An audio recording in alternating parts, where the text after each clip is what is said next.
Um, yeah.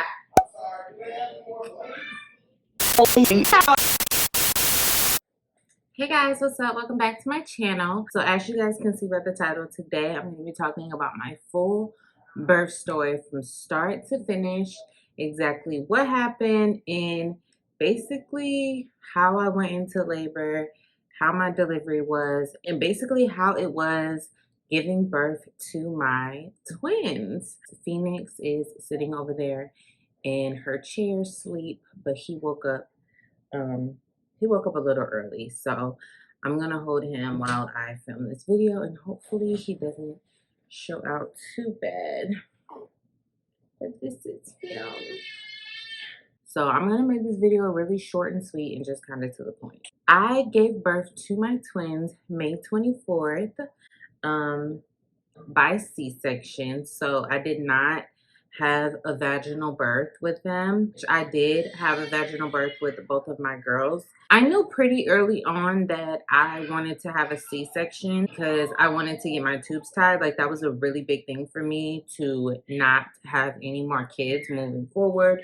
So I never saw myself with 4 kids. Like, 3 was always kind of my limit. We weren't even trying to even have a 3rd child. I mean, we weren't against it, obviously, because I did want a boy. Like, we did want to try for a boy, but we weren't like actively trying at this point. Like, we were both kind of content on not having any kids or any more kids at the time. So when I found out I was pregnant, you know, I was like, okay, well, this is the last time I'm going to be pregnant. Baby number 3, let's hope it's a boy. And so when we found out it was twins, it was like, this is really the last time I'm ever going to be pregnant. So I knew like 4 kids was it for me. I do not want to have any more kids. Mom actually came into town Friday. So that Friday she got in town around noon. And for the most part, we were just hanging out. We went to the grocery store because I wanted to make sure that while she watched the girls at home, while me and Fred were at the hospital, that they had plenty of snacks, plenty of stuff to eat.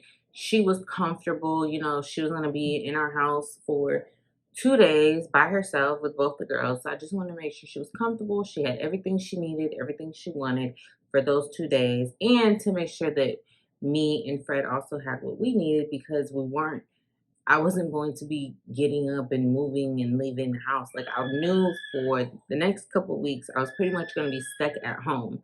So I wanted to have everything that I needed in the house while I was recovering. So at this point I was 36 weeks and 5 days pregnant, I believe, because I turned a new week pregnant every Sunday. So that Friday I was on the phone with my my best friend Erica, and somehow we got on the topic of deliveries and just stories about like us going into labor. And she told me that she tried something called the midwife's brew. She was like, yeah, like I drank it.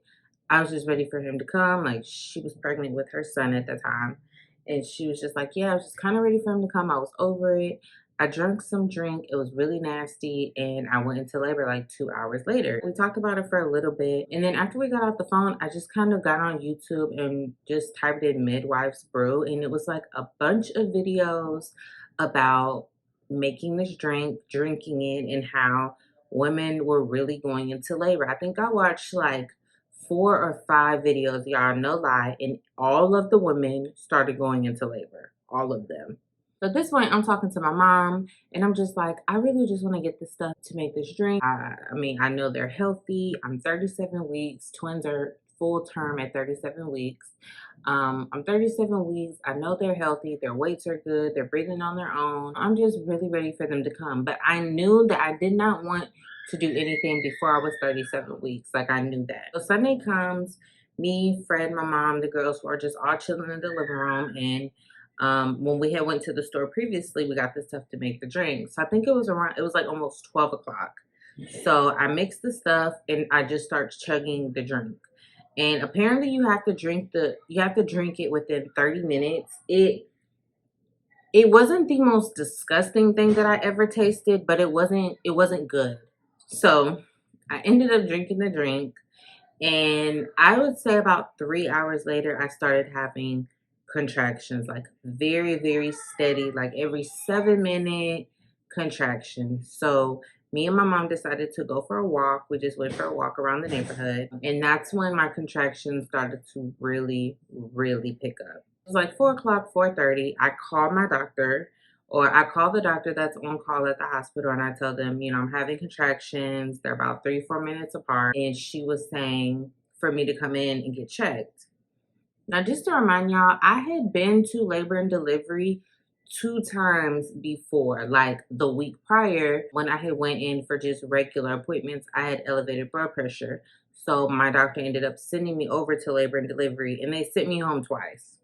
So this is the 3rd time that she was talking about checking me, and I just didn't feel very confident that I was going to have them. So basically what she said was, I'm going to check to see if you're having consistent contractions and if you're at least 4 centimeters dilated. Y'all, I knew I was not at no 4 centimeters. I just knew I was not at 4 centimeters. So but I am in pain. Like the contractions are getting stronger and they're coming faster. So I tell Fred, let's just go ahead and just go to the hospital. But I'm thinking like, okay, I don't want to take all of our stuff. But Fred is like, no, babe, like we should take the stuff. Like we should take our stuff just in case. Earlier that day, he had just installed the car seat bases and packed his hospital bag. Yes, y'all, he literally packed his hospital bag the day I went into labor. He's a procrastinator. And I finished up packing up the little bit of my bag that I had to pack up, like my phone charger, my laptop, stuff like that. We end up driving to the hospital, dropped me off at the main entrance, and he goes to get food because he was really, really hungry. But me, I didn't want to eat anything because I just know when you're having a C-section, they tell you not to eat anything. So just in case I was going to have them, I just wanted to be on the safe side so I didn't get any food. And then he just came back and sat in the parking lot and was basically just going to wait for me to call or text him and just tell him what's going on. So I go into labor and delivery, and immediately they're talking to me about testing me for COVID. And I'm telling the lady, I'm like, well, I just got tested for COVID on Tuesday. She's like, well, that was too far away. Like, if you're going to be induced, we want you to be tested within like 24, 48 hours. And I'm like, I just got tested and I was negative. And now you're trying to stick that thing on my nose and test me again. So I was pissed at this point, y'all. Like, I'm pissed. I'm pregnant. I'm in labor. And you're trying to stick it up my nose again. Like, okay. She's like, I understand what you're saying, but we have to test you. If we don't test you, I think she was saying something about like, I wouldn't be able to deliver there or something like that. Like, she said something like that. And I was just like, whatever. Test me for it again. So she tests me for it again. Y'all, it was horrible, okay? Like, she stuck that swab so far up my nose, like, I felt like I could feel the shit in my throat. Like, I started to taste blood in my mouth. Like, that's how far she stuck that thing down my throat. Like, I was so pissed off. Like, I pushed her off of me. Like, I took her hand and I moved her off of me.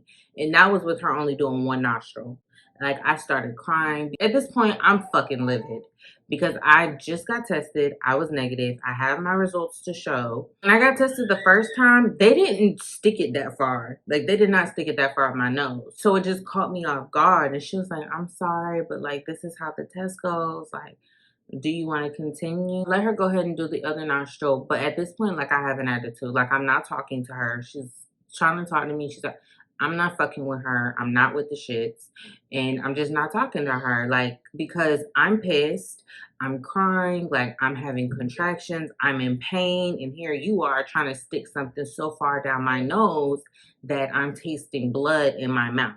And it was just very, very uncomfortable and painful. Like, y'all, it was literally like just when I thought she wasn't going to go any further in my nose, she went further. Oh, and the only reason why I did let her do it is because she was saying that she could get the results within like 2 hours. So I was like, okay, whatever, just do it. So she tells me, she was like, okay, well, I'm going to have the results in like 2 hours or whatever. And then they moved me to another room. So when I get into the room, the nurse is talking to me. She's like, okay, well, go ahead and take these things, wipe your stomach down. It was like some cloth warm wipes. Like, they were really thick cloths and they were warm. And she was like, go ahead and wipe down your stomach, your private area, your armpits. and all that stuff and just prepare for the C-section. Just started talking to me about them prepping for the ER and stuff like that, which all the other times before when I had went, no one ever talked to me about prepping an ER. Like, they just were talking to me and moving a little differently than they were doing in the past.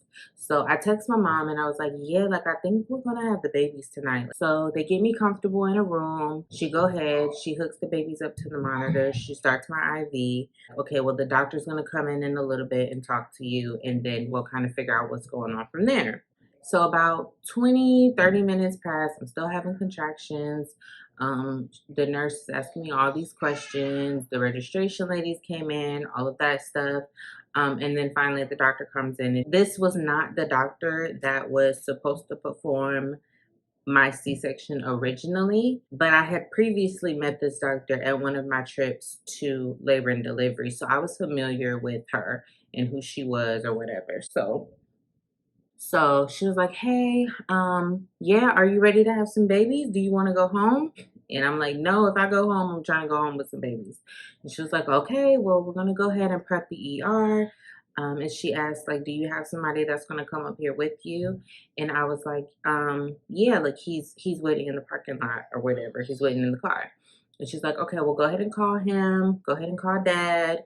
Tell him to come. Tell him to bring your bags. Leave the car seats in the car. Tell him to bring your bags. Bring everything y'all are going to need. And we're going to get you ready to have the babies. So I call Fred.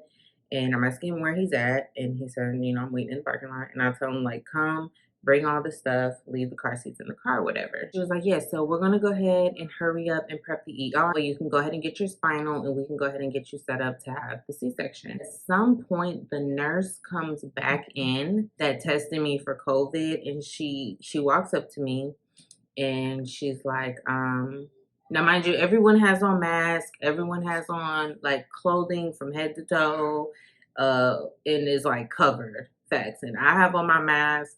Fred has on his mask, whatever. So the nurse comes back in. She was like, I'm so sorry. I'm so sorry that I had to put you through that because, and she was like, because what did you tell me? I was like, that I was negative for COVID. She was like, yeah, that you were negative, and you are. You're negative, and I'm so sorry that I had to do that to you, and I know that was really upsetting to you, and I just want to apologize. I understand y'all have policies and procedures to protect y'all, to protect patients. Like, I understand, even though in the heat of the moment I was pissed, but like, I understand at the end of the day, the hospital, like the doctors, the nurses, they have to make sure everyone is safe.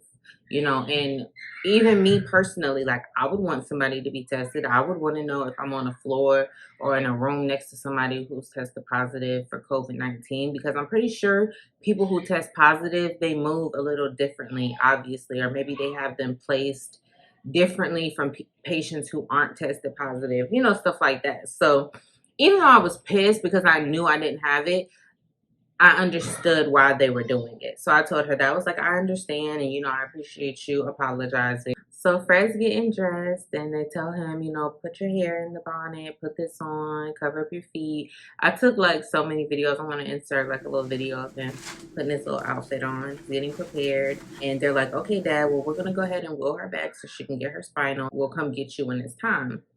So they wheel me back, and all I remember is, like, the ER being so small, y'all. Like, I'm sure things were a little differently because of COVID-19, but I remember the room being so small. Step on this stool to, like, lay on this super, super thin table, and the anesthesiologist comes in, and she does my spinal. The spinal, it didn't, like, it was painful, but it was tolerable. Like, on a scale from, like, 1 to 10, I would say it was, like, maybe a 4 or 5. So she does my spinal. And it takes them a while to set up. Like, I hear things going on around me. And then immediately I feel like my legs going numb, my body getting numb. And it feels so weird, y'all, because, you know, like, when your body's numb, your legs feel so heavy. Like, I remember myself trying to lift my leg and, like, not being able to move it at all.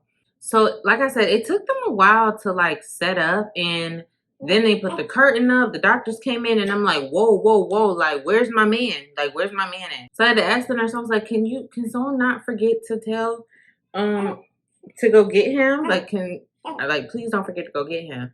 And then the doctor was like, no, no, go get dad. So they brought him in and he was just holding my hand. And then they got to work. Baby boy, Fox, he was baby A. So he was the one closest to my cervix. He came out first. Came out at 8:51. And I just remember, y'all, like, when I heard him cry, oh my God, I don't want to cry. But like when I heard him cry, like I got so emotional. Like, oh my God. I remember Fred just looking at me and I'm just, y'all, I am bawling. Like I am crying. Like as soon as he came out and I heard him cry, I just started crying. Like it was just a really emotional moment for me. And then at 8:52, Phoenix came out. She came out and she wasn't crying originally when she came out, but then I remember hearing her cry. But even Fred was saying Fox was crying. Like he kept crying off and on. And Phoenix cried, but then after that, like she wasn't saying nothing. Like she was chilling. Like she wasn't crying no more. So Fred was back there with them while they were weighing them and cutting their umbilical cords and stuff like that. And obviously my procedure took a little bit longer because I was also getting my tubes tied. So I remember just laying there like, oh my God, are we done yet? Like, are we done? Like, are we done? Like, can I see my babies, please? Like, I just want to see my babies.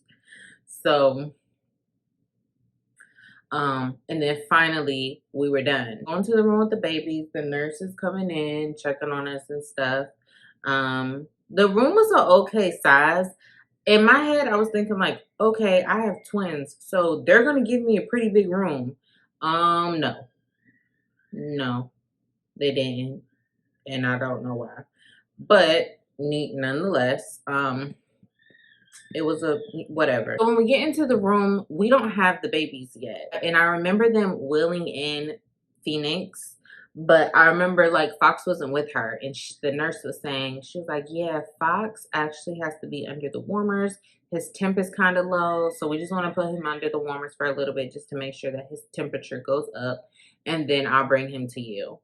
So I think it was like 30 minutes later and then they wheeled him in. And they were so, y'all, they were so tiny. Fox was 5 pounds, 8 ounces. And Phoenix was 5 pounds, 13 ounces. So they were super teeny, y'all. Like they were super teeny, especially Fox. Like he was just so little. And I remember just holding them in that moment, just holding them and praying over them and just thanking God that they were here and that they were healthy and beautiful and and they seemed okay. They weren't trying to put them in the NICU. They were breathing. They were good. And just thanking God that everything was okay, that I was okay, that everything was okay. One thing about the spinal is it made me super itchy. Like I was itchy, yeah. Like I was just I was scratching my legs. I was scratching my arms. Like for the next 2 days in the hospital, like I was scratching. Like I was super, super itchy. And I asked the anesthesiologist, I was like, is it normal for me to feel scratchy? For me to be itchy? Like I asked her that when we were in the OR and she was like, yeah. She was like, some people just get itchy and then some people are like shaking, like can't stop shaking. She was like, so I think people would prefer to be itchy than like shaking all over the place. Like she was like, they're like shaking extremely bad. Like they cannot stop shaking. I would prefer nothing, but I don't want to be shaking crazy either. So okay, I'll take the little itch that I got. But yeah, so that's it. We only stayed in the hospital 2 days. So we stayed Sunday night.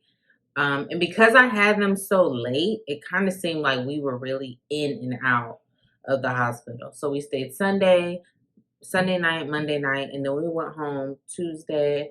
We got discharged at like 12 in the afternoon. It's literally my birth story, y'all. I am going to do a whole nother video when I am 1 month. I'm going to do a 1 month postpartum video. I'm going to touch on my C-section. I'm going to talk about my recovery. I'm going to just talk about like how I'm healing, how my body's doing, how breastfeeding's going, pumping's like just all that stuff. I'm going to touch on all of that stuff in my 1-month postpartum video. So don't forget to check that video out as well. That will be my next video that I post. So that is my birth story. I know it's not like anything dramatic or crazy. I just kind of wanted to do this video, kind of just get straight to the point and what it was. That is how my 2 beautiful babies were brought into this world. And I am so thankful, y'all. I'm so blessed. Thank you guys so much for all the love. I've been getting so many congratulations, DMs and text messages. We got so much love under the picture that I posted of them kind of holding hands in the hospital. And I just feel so grateful. And I just really feel like our family is complete. Our family is whole. We have all of our members. We are officially a family of 6. I am a mom of 4. And it feels really good. I feel really great about it. So on that note, guys, I'm going to go ahead and end this video. Thank you so much for watching. I love you guys. Don't forget to subscribe. Don't forget to hit that thumbs up button, like this video, comment below, and I will see you guys in the next one. Bye, guys.